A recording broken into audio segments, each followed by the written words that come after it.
Well, welcome back to It's an Inside Job podcast. I'm your host, Jason Lim.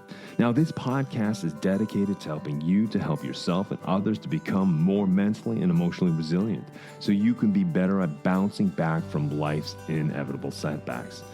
Now, on It's an Inside Job, we decode the science and stories of resilience into practical advice, skills, and strategies that you can use to impact your life and those around you. Now, with that said, let's slip into the stream.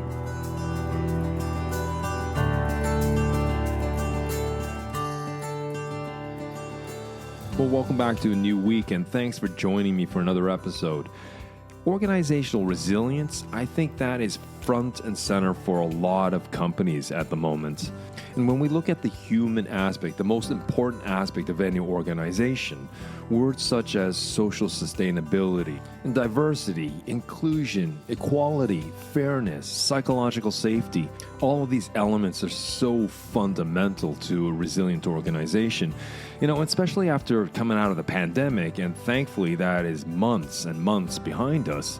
What the pandemic taught us was that many of us took all these terms for granted. But when we were isolated, when we had to work from home, when communication became simply transactional, we understood the impact and the toll it took on almost everybody. So I'm very pleased to be joined by Bonnie Low-Kramen today on It's an Inside Job. She has just recently written a book, Staff Matters, People-Focused Solutions for the Ultimate New Workplace. And her book will have the official launch at the end of this month, at the end of February 2023. And the launching of this book could not have come at a better time, especially when all of these elements that I just spoke of are front and center for many companies right now. And so the conversation today is going to be diving deep into that book and exploring some of the chapters, some of the content that we can use. But the question still remains, who is Bonnie Low-Kramen? Well, she's an international speaker, trainer, and author. But before that, she worked as the personal assistant to Oscar-winning actress Olympia Dukakis for 25 years. And since 2010, Bonnie has been traveling the world teaching and speaking, 13 countries and 38 states to date. She's now a CEO herself, employs an assistant, and is globally recognized as one of the most respected leaders in the profession and an expert on workplace issues, especially those regarding assistants. Now, Bonnie is sought after to speak about building ultimate partnerships between executives and assistants. And in 2022, Bonnie made her TEDx debut with The Real Reasons People Quit. Well, you can find more about Bonnie in the show notes. But for now, let's slip into the stream and meet Bonnie Low-Kramen.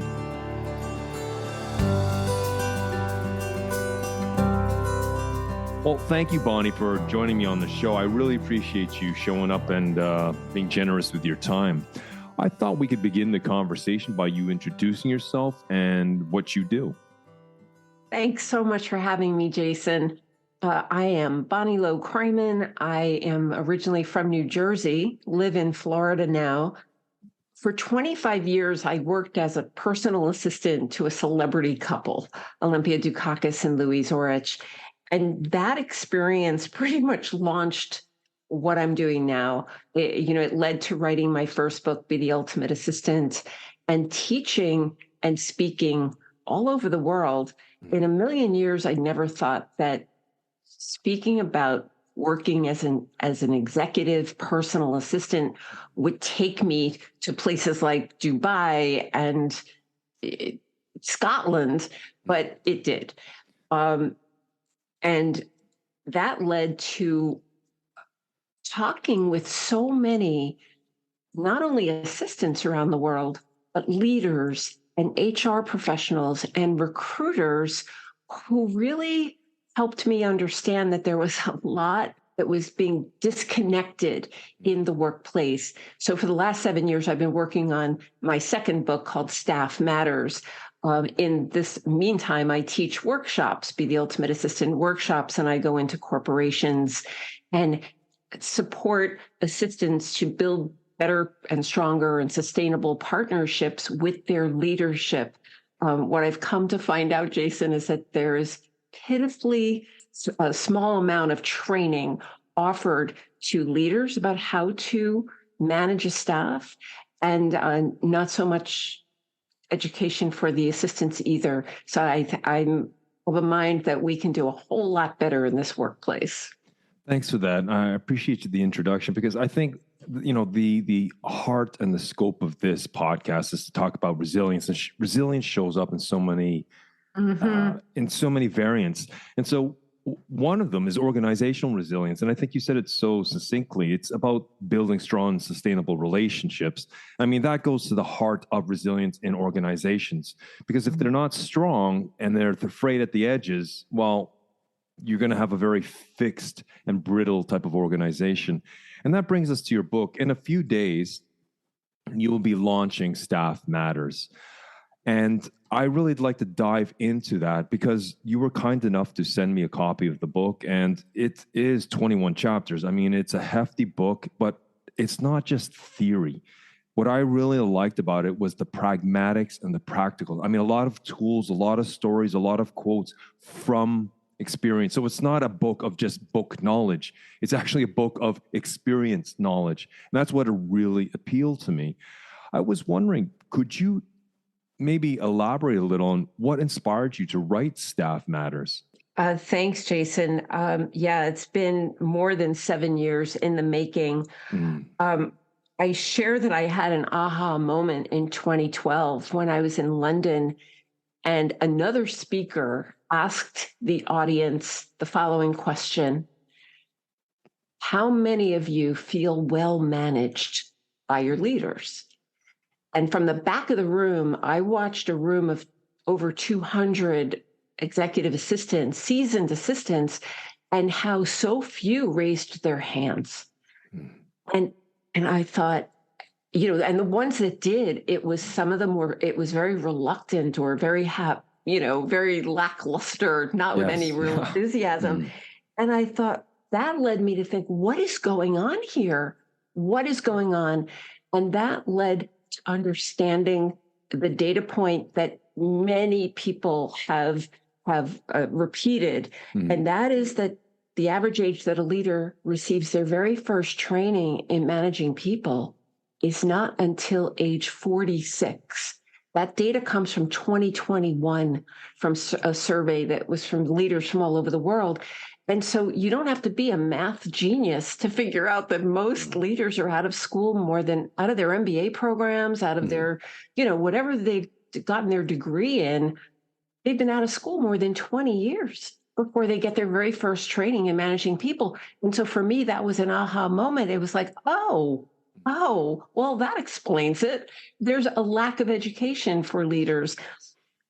And compounded with, Jason, when I speak with assistants all over the world, they share to me, yes, they see and hear everything. They have a front row seat for what's going on in a company.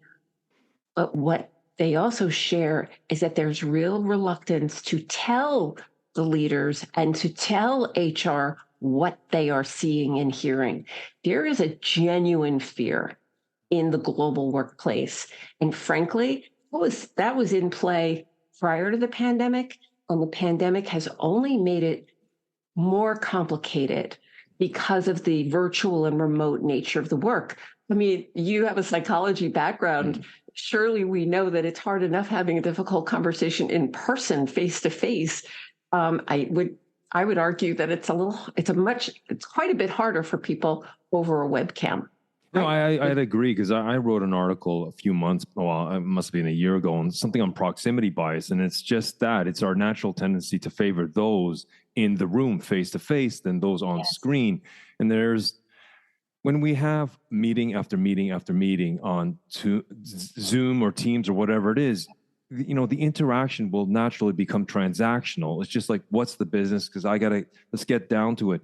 And so you lose all the nuance of communication when you're not face to face. So I agree that the pandemic has just exacerbated the problem. And what I find kind of ironic, Bonnie, is that there's this huge focus on psychological safety where people can speak up, and so you almost have this sort of this polarization of what your book addresses in such explicit terms, so clearly and concisely, Well, and then thank you.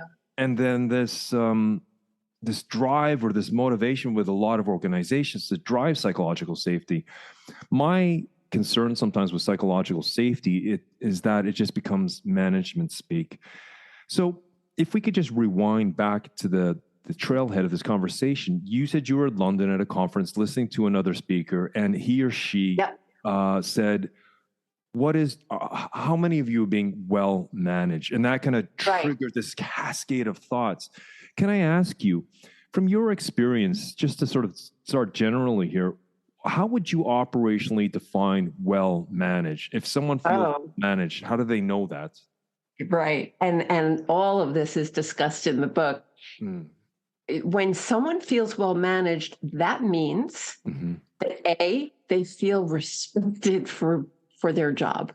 They were hired for a reason, a SME.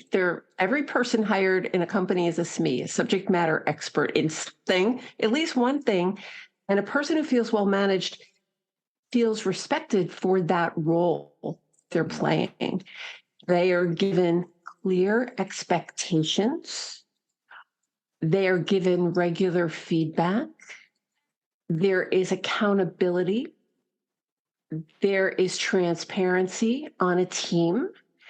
There is an awareness that a leader is committed to fair rules across the board, because let me tell you that the staff is clearly aware when the rules are not fair. If leaders think that they don't, they're fooling themselves. That is those are the basics, is feeling respected and that they belong in an organization. Surely feeling well managed is a part of that, is feeling fairly compensated for the role. And then the icing on the cake for a lot of staff, although it's become more important in this post-pandemic workplace, is the support for ongoing training, the investment. You know, if a leader is willing to, plunk down several $100s for a course or an additional training, that sends a message to staffers that they're worth it, that their leaders are willing to invest in them. And that sends a very strong message of respect and acknowledgement.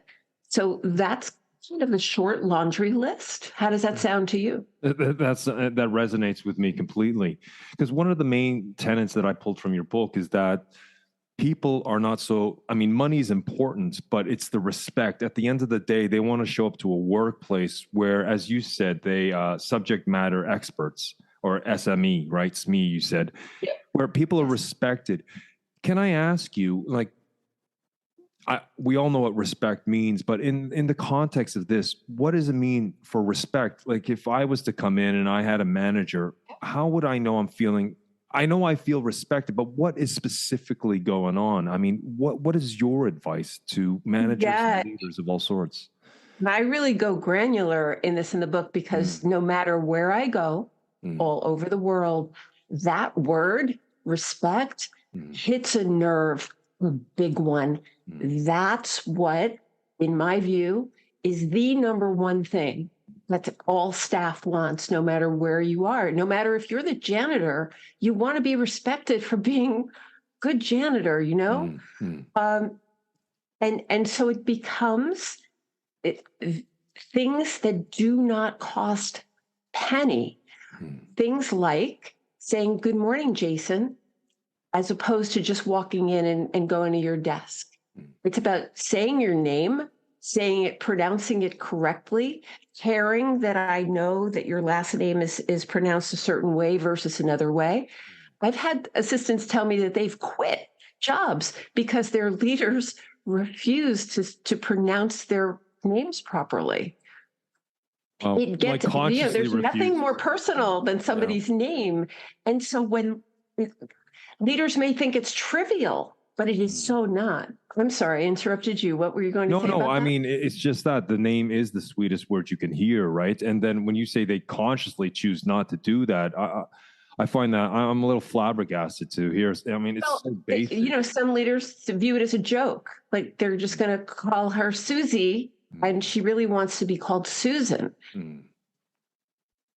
People have a very usually strong reaction to what they want to be called, because seriously, there's nothing more personal. It doesn't cost a thing to say good morning, good evening, have a great night. It's about simple courtesy. Some managers will say, "Oh, Bonnie, I don't have time for that. I have time to say good morning, Jason." Well, I'm here to tell you that as long as our workplace is populated by human beings, most of us need that. We need to, it is a show of respect. That is on a very basic level. Now, of course, respect has very broad, there are so many ways to show respect for someone, and it's not the same for everyone, but oftentimes it's using words like please and thank you, as opposed to please get me that file versus get me that file, or Bonnie, get it. Yeah, no, I agree with that, because I mean, it's basic civility. I mean, and that's the whole thing I think that the pandemic has reinforced in us, has highlighted, is that when we have our communications just become transactional about doing the business, and we forget about all the connective tissues that actually make social bonds enriching and fulfilling, in the sense, is that when we strip away as simple as it sounds, the basic civility of please, thank you, good morning, then it just becomes transactional. And there's something that it just feels like a hollowing out of a real relationships. I mean, we don't have to be best of friends, but we're working colleagues. Correct. And we are pulling, hopefully, in the same direction on a project or a task or an objective. So I completely agree with you. Sometimes what I tell my students is that we must, in the workplace, create a baseline. Baseline is we treat each other. Let me start here. Every person in their department, in their company, was hired for a reason. At some point, someday, might have been 20 years ago, somebody looked at a person's resume and said, "We want you. You're hired." Okay, thank you. I'm joining the company. So on that level alone, there has to be respect for that.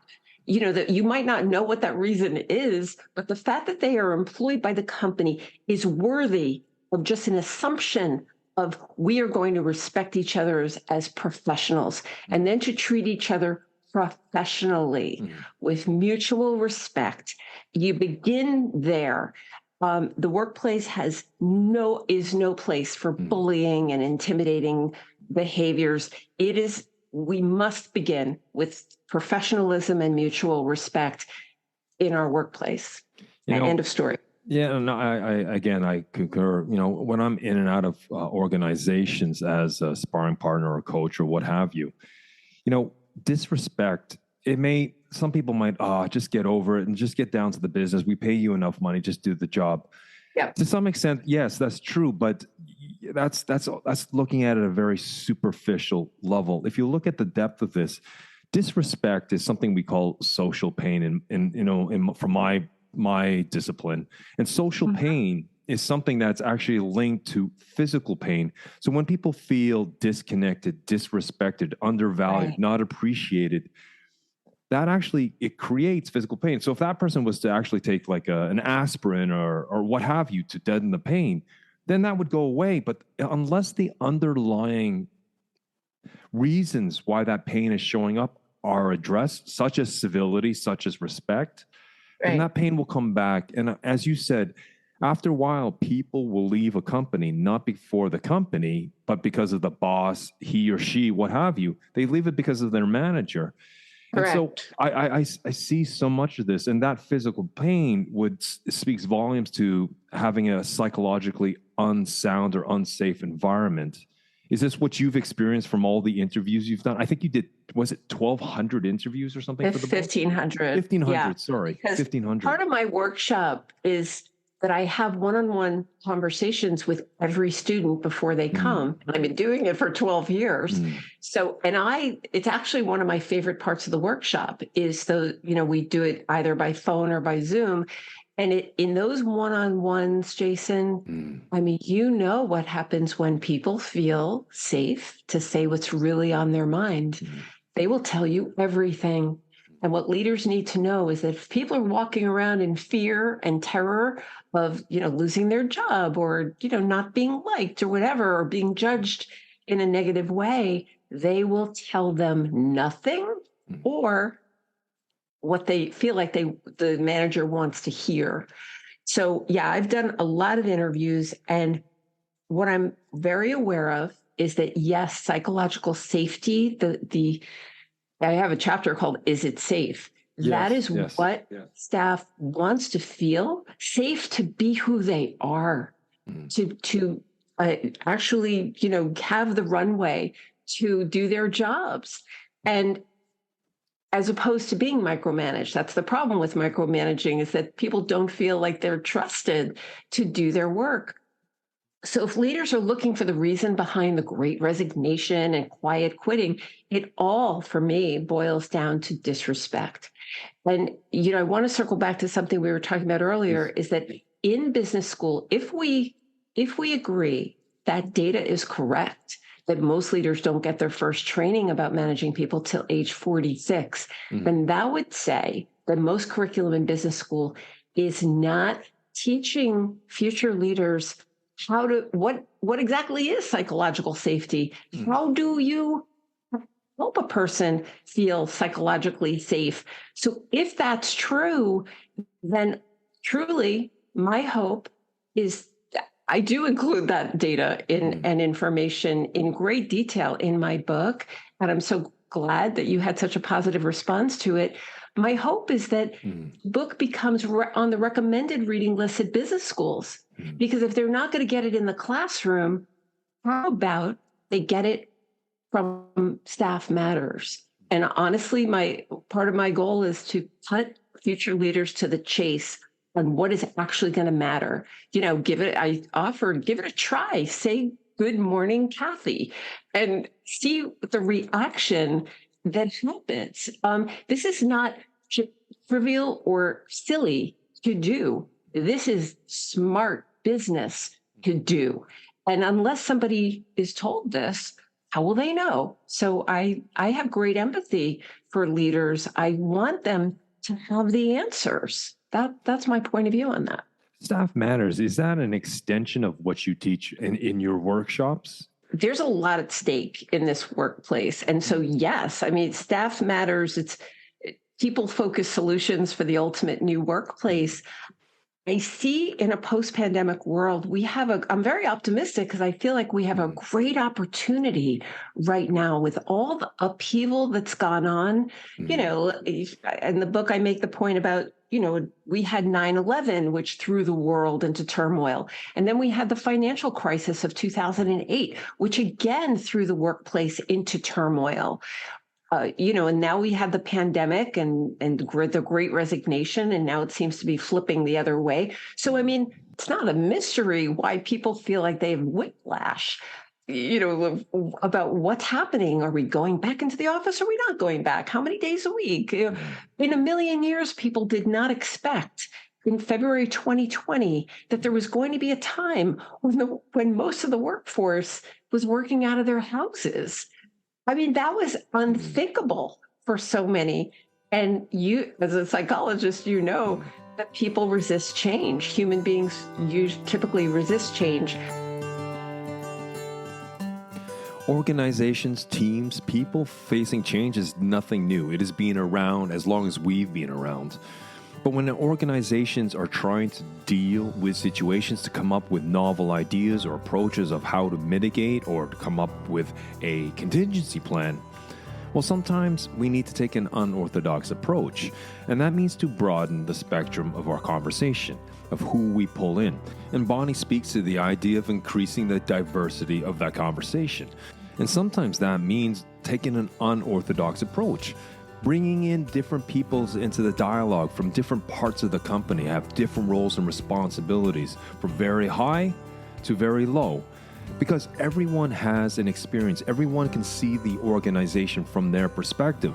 And nobody has a 100% oversight over everything that's going on, not even the top leaders. And so by creating an arena where we can hear diverse opinions, diverse voices from diverse parts of the organization, well, that can lead to a dynamic solution, a dynamic way of adapting to a challenge. And at the end of the day, isn't that truly what organizational resilience is all about?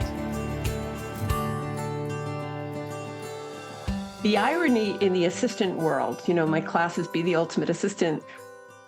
The irony is that when the pandemic hit, the assistants of the world, in my view, were actually among the best equipped to handle what was going to happen. In their minds, they were thinking, oh, okay, I have to prepare for maybe being out of the office 2 weeks. They weren't thinking it was going to be 2 months or 2 years, right? But it's the way assistants think. The assistants of the world think in not only do they have a plan A, but they have to have a plan B and a plan C. Like, oh, what if executive's flight gets canceled? Oh, what if that change in the plan? So they are constantly like a tennis player where their brains must function in plan B, plan C, plan D. So when they were forced home, they were like, oh, okay, this is the change today. They had a much easier way of being resilient. To your point about this podcast, they were studies in resilience where many other people of our workplace were thrown more into turmoil than I think they were. Yeah. And so I think that's what's your important point, because the pandemic was the great shakeup. I mean, there was obviously a lot of negativity, but what it also did, it was a lot of, I think, positive in the sense that it really highlighted, which your book addresses, equality and diversity and inclusion and psychological safety and respect. And also, whether it's a hybrid model, working from remotely or working face to face, it really shook up all of these terms. And they're not just terms, they're actually living, breathing, connective tissue that forms each of us as human beings and connecting. And what your book seemed to me for like a confluence of all these ideas, and which you articulated, I believe was 21 chapters of all, and you address each of these points. When it comes to, you were talking about the executive assistants or personal assistants per se, and how they come up with contingency plans. Is there something that managers can learn from their mindset or their mentality to adapt to change and, sometimes unexpected adversity? That would be a big fat yes. One of the premises of the book and why it's 21 chapters and almost 400 pages is that I broke the rules of book writing. I often get asked, well, who is it for, Bonnie? And I, like you, Jason, I have a lot of leadership management books in my library. And they're mostly about the leaders, but I wanted to put the whole staff under covers of one book. And so therefore, the actual words and stories are there from leaders, but they're also there from assistants and HR and recruiters. And my premise is that if we agree that the workplace is broken, certainly aspects of the workplace are broken, then no one of those groups alone can fix what's broken. They're going to have to, in this new workplace we've got, collaborate and cooperate in a way that they haven't before. And so when you ask me what leaders can learn from assistants, is they need to ask them. Chapter 4 is ask first. The people were hired. It's frustrating for me. Perhaps you hear that in my voice. The idea that companies painstakingly hire people, right? They spend a lot of time and money and energy in hiring people, not only for what the actual tasks, the transactional tasks that they're going to do every day, but hopefully they're being hired for what they know in their brains from all the experience they have, what they know and who they know. So what I know about the staff of the world is that they are carrying a lot of knowledge in those heads of theirs, and they see and hear everything, but their leaders, including HR, are not asking them what they know. It's astonishing. That's why one of the stories in the book is from that executive assistant from NASA. The one, do you remember that story? The one who'd been there for 25 years. And when George Floyd was murdered, the head leadership of NASA consulted her as part of the team, deciding about what kind of programs are needed, what kind of public statement would be needed from NASA about that event.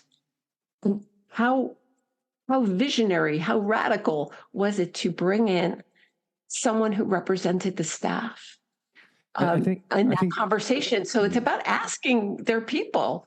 It's my advice for leaders is look around, take a fresh look at the people who are already on your payroll, and you have a gold mine there. You have an unbelievable golden resource in the people you've already hired. And I see this in some companies. They run town halls, and the idea of a town hall is that everyone shows up, but they don't show up with their rank or their role or responsibilities, but they will table a topic, and it'll just be whatever, 10, 15, 20 human beings sitting around a table, a virtual table sometimes, and they just kick around ideas, and they go around the table and ask them, what do you think? You know, what that creates is a sense of buy-in. It creates a sense of ownership. Yes. It creates a sense of value, and that I can contribute to this, even though I may have this rank and it's not the highest rank. But by creating this sort of this arena in which people can share ideas and share opinions, that's great, because that creates a bonding. That creates things. Even though I'm at level 1, I might not be level 10, but I can still contribute to the conversation about how us as an organization or company are moving forward. So I concur with what you're saying. When it comes to your book, How Staff Matters, I mean, how can it support leaders and HR to work with assistants better if we just kind of focus on the assistants? The key to all of this, Jason, in moving forward in a better way is to start with job descriptions, because, the complaint globally is that certainly this is true in the assistant world, but I suspect, and I have come to know it's true in other areas of organizations, is that staff are doing job descriptions that the job that they're doing every single day bears very little resemblance to the job description that they are hired to do. There's a disconnect there. And so 2021 was referred to as the year of the job description because, the pandemic forced so many people to we're not doing travel anymore. So let's have, XYZ people get involved in this. So there's been this real volatility about job descriptions, and the time has come for everyone in an organization to have an accurate and detailed job description. And let's take a fresh look at where everybody's fitting.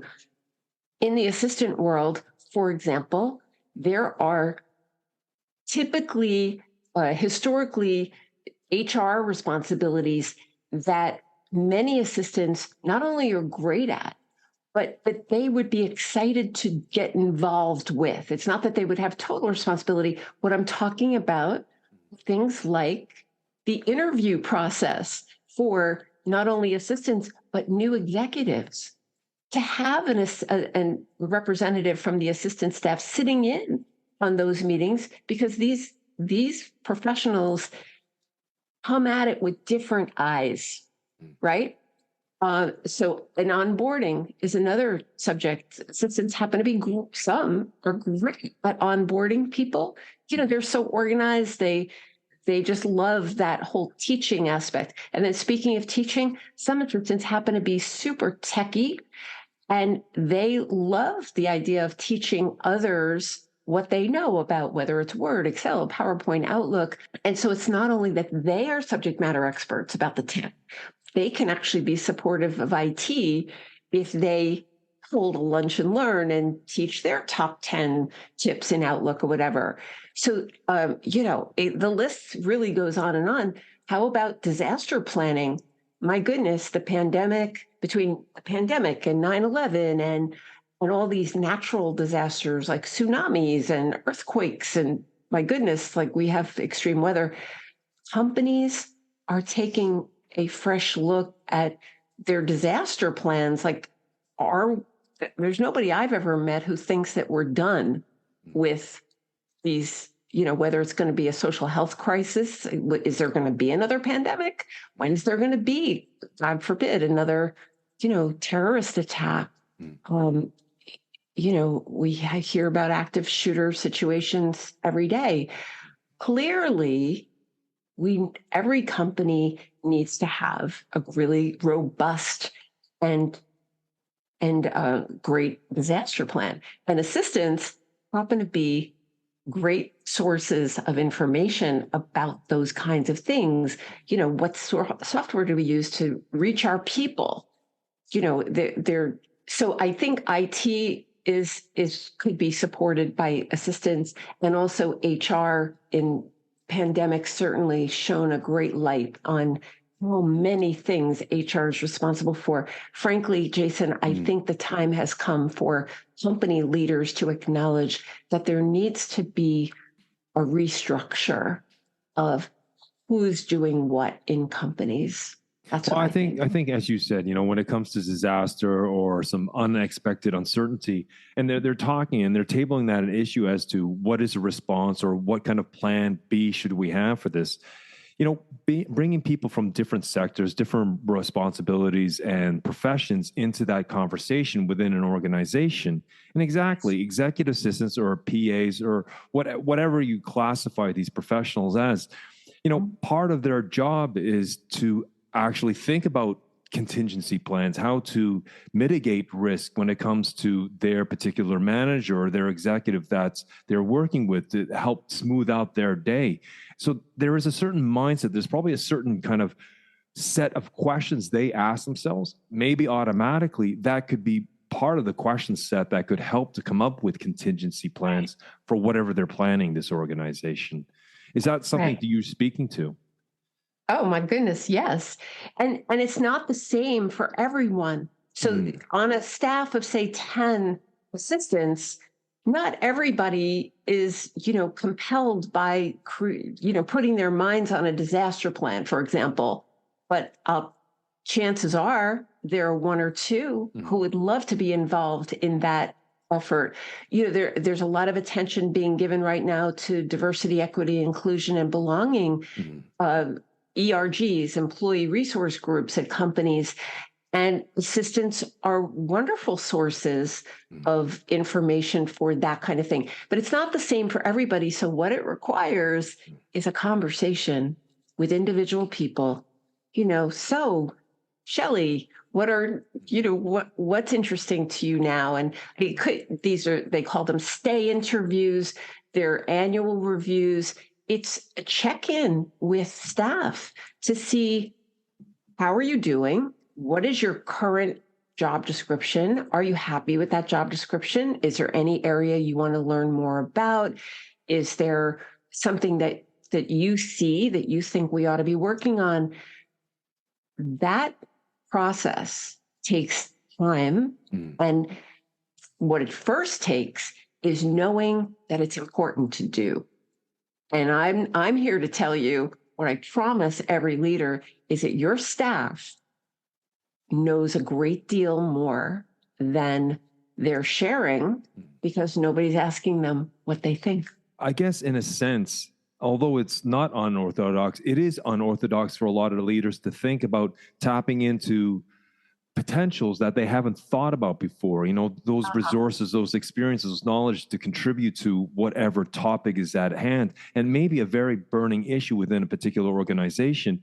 And to tap for different perspectives can shine a light. It could be just one sentence they say that opens, let's call it a positive Pandora's box, where all of a sudden there's a floodgate of different ways of approaching something. Not that all ideas will float, some will sink. But within that deluge of different ideas and perspectives, maybe there's something that sticks that could actually help that company deal with certain conundrum or dilemma that they're facing. 100%. I give solid examples in the book of things to consider. One of my favorite leadership books is Sheryl Sandberg's book, Lean In. And she shared a story about how when she joined the team at Facebook, she was the only female in the room of top executives. And it wasn't until she joined the group that the Facebook parking lot got some parking spaces for pregnant women.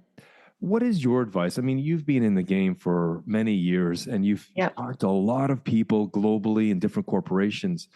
I mean, what advice would you give to a woman who may be the only female on a team? I mean, what is your advice to her? Well, when she joins, my advice for female leaders, of which there are still far too few, is to seek mentorship from other female leaders who she respects and admires. Because there's a saying out there, you can't be it if you can't see it.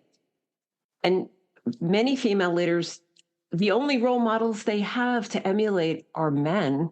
And some of those men who they're emulating, it doesn't necessarily work when that's in play. I also advise female leaders to tap into their female staffers for sources of support and acknowledgement. But it begins with the interview process. Like, why does a female leader want to join a particular organization in the first place? My advice to her would be to really vet out the attitude of senior leadership. Is she a token, or is she really there to bring value? There's, an article from the LA Times that I quote, about the tech companies. It was from some years ago, but the headline was "Why Women in Tech Are Leaving in Droves," and that the article made the point that tech companies were trying desperately to attract women there, but that the reality for women was that they had to prove themselves 2, 3, 4 times more than a man would in order to get any kind of advancement. And it was so demoralizing and so, defeating that they ended up quitting after a period of time. We need to do better. And it has to do with raising awareness about the bias that exists, and to do it in a way. We need allies. We absolutely, the females of leadership in the world need very much male allies to see how valuable that they are. And that's not lip service. What the data shows is that diversity on teams, whether it's leadership teams or staff teams, is a stronger one, more creative one. Diversity of age, diversity of gender, diversity of ethnicity really contributes to how vital a team is. It's kind of, it can be rather boring if everybody is the same. Certainly, would everybody agree? Yeah, I suppose that. But I have been on teams where some of the most exciting ideas come from a person who you don't necessarily expect, or someone who hasn't been asked before. And I just think that's what makes the workplace such an interesting place. Yeah, I think, living in the Nordics, you see there is a greater emphasis and focus on equality, diversity, and inclusion. It's far from perfect, but from a North American perspective, living here in the Nordics, I see a large difference between things that I feel the Scandinavian countries are a couple of steps ahead of where us North Americans are. But it's good that there is the conversation. And I think your book is a good timing for this because, as I said, it's a book that is a confluence for all of these different subjects and topics.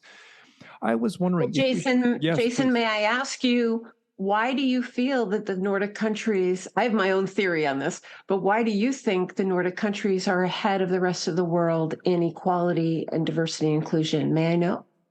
Well, again, this is just from my opinion. Since I've started this podcast and I also run my company, Mind Talk, I talk to a lot of leaders, both females and males. And I can see that this is a conversation that is not in sort of on the back burner. This is front and center. And it's become a very dominant subject on a lot of different levels, a lot of different playing fields. And every year they have in April here, April 19th, 20th, they have something called the She Conference. And it's just that it's talking about all that, but it's not saying that it's trying to be inclusive for males, females, races, genders, what have you, the whole gambit to bring about it. And so again, this is from my perspective. I see that this conversation is talked about quite often. Again, this is anecdotal. When I work with clients, I see that this conversation is much more frequent. And I see it's not just the conversation, I see it translated into actions and efforts that are becoming part of the DNA being weaved into a lot of the organizations I work with. Mm-hmm. Again, there's still a lot of improvement that needs to be made. And I think your book will highlight a lot of these points. Yeah. And again, I would concur with you, Jason, that I don't know that we're ever going to get to be perfect here, but the effort, my view on the Nordic countries is that, you've had a history of many female leaders in the most powerful positions. And so when you have that kind of diversity at the top, that contributes to having this conversation.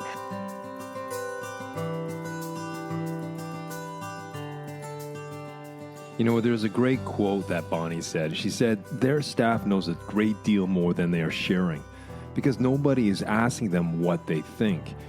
And sometimes diversity is just that. Diversity is easy to bring to people into the fold, but inclusion, well, that takes a little more effort, a lot more effort actually.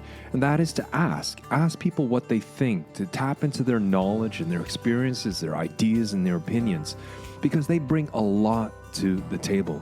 Yes, they specialize and are experts in their particular field, but because of their field, because of where they sit in the company, they may have so much more to contribute. And sometimes it only takes one sentence that can open up a whole basket full of ideas, a whole world of possibilities of how to deal with a conundrum, uncertainty, change, or a challenge that the organization is facing.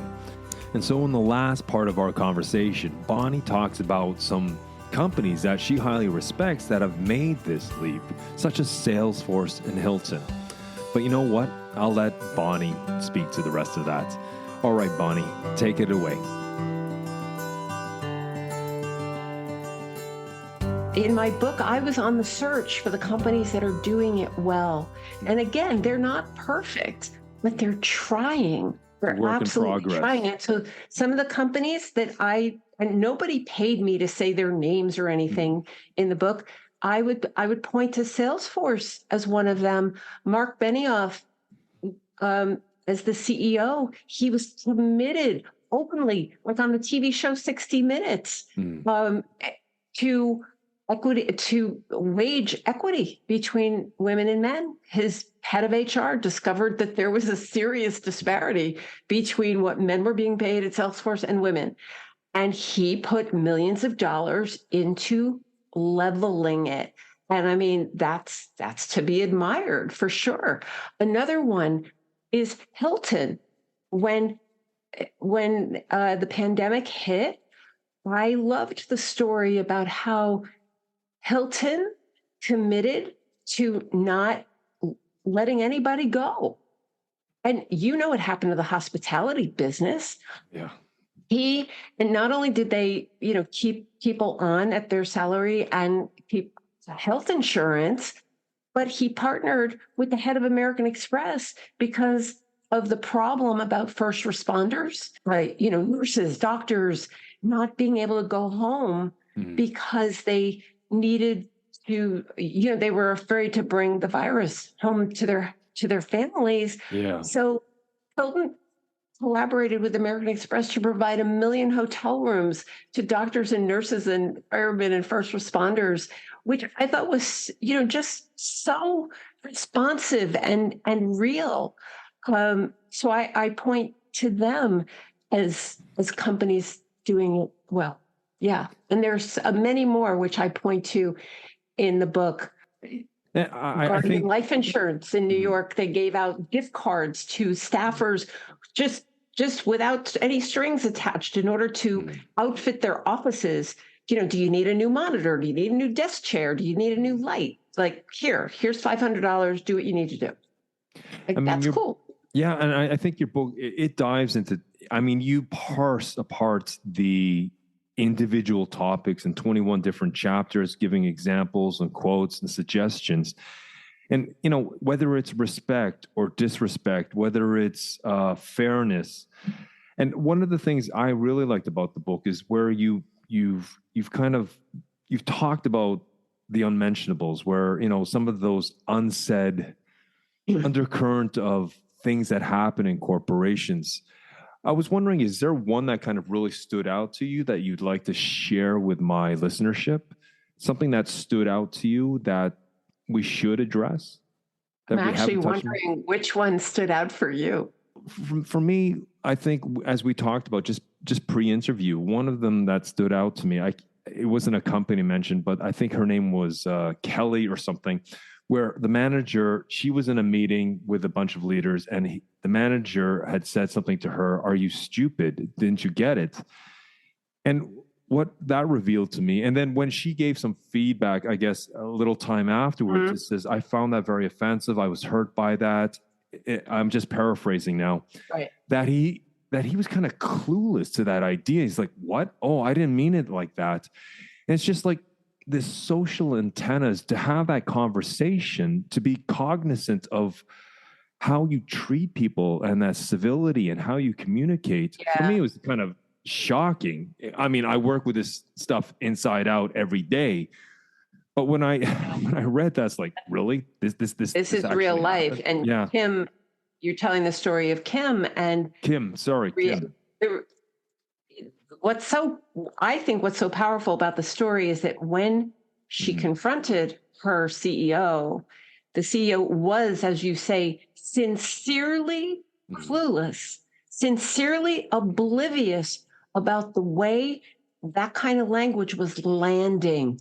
So that tells me that the leader, the CEO, was so consumed. People are about themselves, right? That we're caught up in our own head. And I've asked leaders, why are some leaders so intimidating and abusive? And one actually said, well, Bonnie, how do you think I'm going to get things done around here? Of course I have to be hard on them. Of course. And we know that is not, that it might seem effective in the short term, but in the long term, it is not. Kim, who that was the assistant's name, she ended up saying to her CEO, I'll go back into that meeting, but if you do that again, I'm leaving. And CEO said, oh, okay. So she came back, and when they talked, she said, I'm sorry, I'll be better. And she was better, but not all the way better. And Kim ended up leaving in a few months after that. But she felt very good that kind of abuse had been going on for quite a while. And that's the problem, isn't it? I mean, this gives me an opportunity to say, perhaps anyone listening to this can relate to a time when they have felt intimidated or abused in the workplace. And just like Kim does, she remembers the day. She remembers what she was wearing. She remembers the time of day. She remembers who else was in the room. We remember these things vividly. And my students say they remember it not only for the week it happens or the month it happens, or they remember it forever. It can be traumatic. It took her a lot of courage and to face her fear to bring up that subject. And so if we bring it down to the nuts and bolts here, a lot of people can be on the receiving end of such incivility. I mean, maybe this is not so easy to answer, but what is your recommendation to people to find the courage and the confidence to have that very difficult conversation, especially when it's an authority figure within that organization, which adds a whole layer of complexity? I mean, I know I'm asking you for a very brief answer, but what would be some of your advice to that individual to speak up, to share some feedback in a difficult situation? Well, I have done a great deal of research into this and spoken with many psychologists, and in part, not only did it happen to me personally, But in our classes and Be the Ultimate Assistant workshops, there's no chance to work at a very high level and be super productive if you are sitting there being sad, angry, demoralized, depressed, because of these toxic behaviors.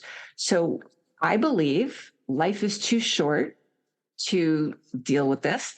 My advice starts with the interview process, to understand the culture of a company and to say things during the interview, such as, I feel like I'd love to work at this company. Can you talk me through how the company culture is here? And what you need to know about me is that I'm a super hard worker, but what I can't handle is yelling and abusive bullying. So I'd love to know how that is handled here. Something to that effect, to let the interviewer kind of be on notice about a person's beliefs on the issues of respect. I think there's absolutely nothing wrong with that. And then if they are confronted, when they are confronted in the workplace, the move is to document it, first of all, but to not run to HR like first recourse. It's about getting the person alone, saying, could I have 10 minutes? I have something on my mind. It's about being calm, clear, direct. Jason, I need to talk with you about what happened in the meeting yesterday. I'm not sure you realize it. When you said that to me, XYZ thing, it really was offensive to me. And I want to work really well with you. That needs to be the last time you speak to me like that. And I realize you might not know that it landed like it did, but I'd be very interested in knowing what you think about that, Jason. Yeah. What do you think about that? I think that, I mean, feedback is necessary. I mean, without managing expectations, whether it's upwards, downwards, laterally, vertically, I think it's very important. And in this case, let's say it's someone's already deep in the job and they've, long ago had the interview process. And there is that. There's going to be those very few percentages where it's not going to fly. There's always that 2 to 5% where it's, you may have to leave the company. But in a lot of cases, like, was it Kim and her boss, he or she, the boss, was completely oblivious to what he was saying or what she was saying to Kim that made her feel like. And unless Kim found the courage to talk about it, it's very important. And so from my experience is before you have that conversations, write down your thoughts, write down the emotions, process what's going on. Because as you said, a lot of these incidents people remember for a lifetime. Well, because it's emotionally salient. That's basically how memory works. And if it's something emotionally positive or negative, in this case, negative, it's going to resound. It's going to be part of their mental DNA moving forward. But when it comes to that, I think it's so important for a person, as you said, directly but diplomatically tell them what was the behavior and how it impacted them and what they would like to see moving forward. And hopefully, if it's a decent relationship, a working relationship, then the person will say, okay, that was not my intention. I apologize for that. Let's see if we can fix it. And if it doesn't go that way, then maybe that's a good signal that there's a pattern of interaction that you might have to find the courage to find a new place to work or another part of the company. And it's never easy and it's never black and white. It never gets easy, but I think it gets easier to have those conversations when you slowly build up the confidence to see how you react and what the fallout is. That's my perspective and my anecdotal experience. Well, and I think these experiences are cumulative, meaning that once a person musters the courage to have the conversation and it goes relatively well, that gives them the strength to do it another time and another time. And the thing is, in Kim's case, to my memory, she had been dealing with these kind of behaviors for over a year.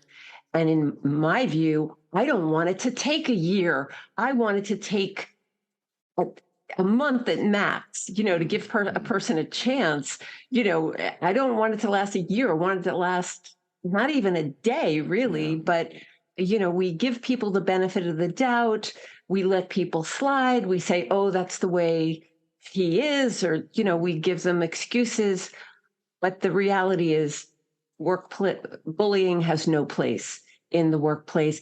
And you correctly point out that in my classes, most adults can understand how, I say, does it make sense that a leader would actually be clueless and oblivious over the behavior about saying somebody's stupid? Is it possible?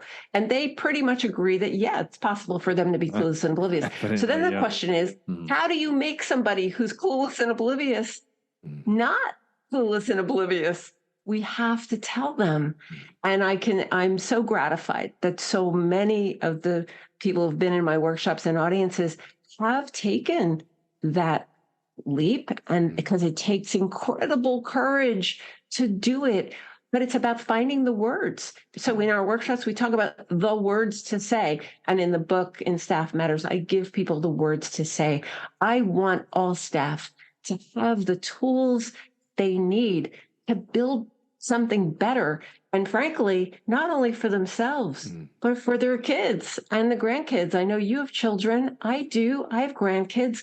I don't want my granddaughter bullied or sexually harassed. I want her paid properly. And if these things happen, I want her to have the words to say to make it stop immediately. I know, for me to have this interview was very important because I understand the relevancy of your book, because I have 2 daughters and they're coming up in the game. I have a wife who's a professional, works for a big bank here in Norway. Yeah. And so everything affects them. And plus, half of my clients are professional women. And I see a lot of the challenges you speak of are things that not just at the executive assistant level, but this could be at the C-suite level too. I see. So these 100%. All these challenges you speak of, Bonnie, they're indicative of at every level. I'm just appreciative of your time. I was wondering, is there any last advice or tips you would like to leave with my listeners that from Staff Matters or from the training workshops you run? Thank you. I want to leave your audience knowing that I have great empathy for leaders. I am not about, women versus men or all male leaders are bad. They are not. And I know that it's a tough gig. It's a tough gig to be a leader. So I have tremendous empathy and concern for offering all leaders, men and women, tools for how to do better in this workplace. So my final thoughts are to approach today, any given day, as a new day, a fresh opportunity to take a look at people who are already on your payroll and to talk with them, and in order to leverage them and understand how much more value could they bring to the company if only they're asked. And I believe that exercise will be time very well spent. They are a golden resource for you, and I have met them all over the world. And so there are lots of things that are going unsaid in this workplace because people are fearful. So I am urging leaders to listen to the quiet and urge your staff to say the quiet things out loud. I like that. Listen to the quiet. Companies will benefit. Listen to the quiet. It's a perfect quote. Staff Matters. When will that book be available, Bonnie? Oh my gosh. At long last, it's being published February 28th, 2023. It'll be on Amazon and Goodreads and all the places that people buy books. It'll be an ebook and softcover immediately, and then audio book in a few months.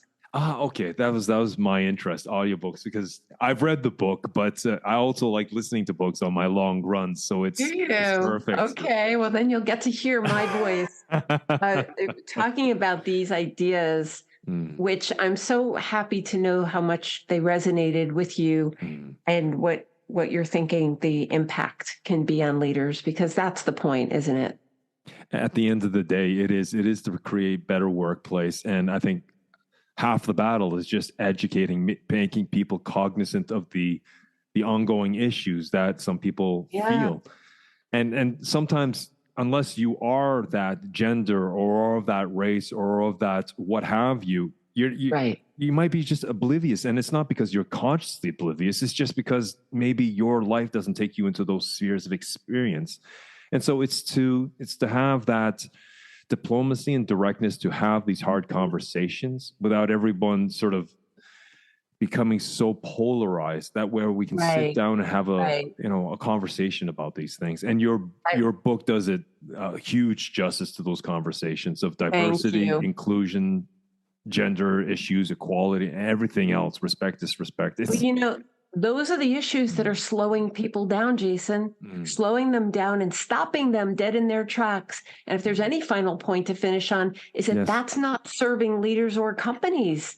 But if you have people who are slowed down by any abuse or intimidation of any kind, you're not getting the best work out of those people, right? It's not possible to work at a very high level if you are feeling any of those negative emotions that can be paralyzing. And so we can do better. That's what I think. We can know better, and we can do better if we have the facts. I agree. And I think that's a great point to end on. Bonnie, thank you very much for being on the show. Your book, Staff Matters, is launching February 28th of this year, 2023, with the audiobook soon to follow in a couple of months. Thanks you so much for having me, Jason. No worries, Bonnie. Anytime. I'd actually like to get you on again, maybe near the end of the year, to see how things have played out. If your book has helped a lot. I'm game. Yeah, let's do it. Great. Thanks, Bonnie. Thank you. Well, folks, that was the passionate, knowledgeable Bonnie Low-Kramen. She's the author of the new book that launches at the end of this month, Staff Matters, People-Focused Solutions for the Ultimate New Workplace. And Bonnie, a personal thank you from me to you for spending time, a generous amount of your time today, to share your knowledge and experience and your know-how. It really meant a lot, and thank you for sending me a copy of the book. I thought it was pragmatic and practical and very tool-based. And I think, as I said at the top of this show, it's perfect timing for what organizations are facing right now and the conversations that's being had in meeting rooms across the planet. Thank you, Bonnie. I really appreciate it. Well, folks, I will leave all of Bonnie's contact information in the show notes, and you will also find the link to her previous book and a link to her new book.